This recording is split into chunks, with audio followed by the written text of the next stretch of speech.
safirul. Safirul are culoarea aproximativ așa, un albastru întunecat. Iar de o parte și de cealaltă, până în zare, sunt două parapete luminoase, ca și cum ar fi un pod de safir mărginit de lumină. Și asta nu este tot.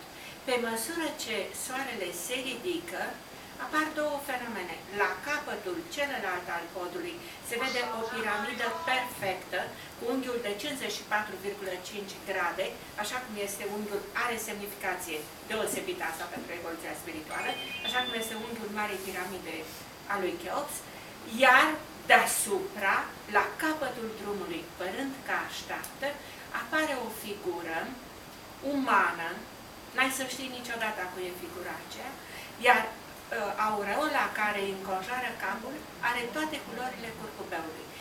Fenomenul a fost explicat prin difracția deosebită a luminii, prin particulele de ceață, dar să știți că nu se întâmplă decât în România, decât la ora respectivă, pe muntele Ceahlău.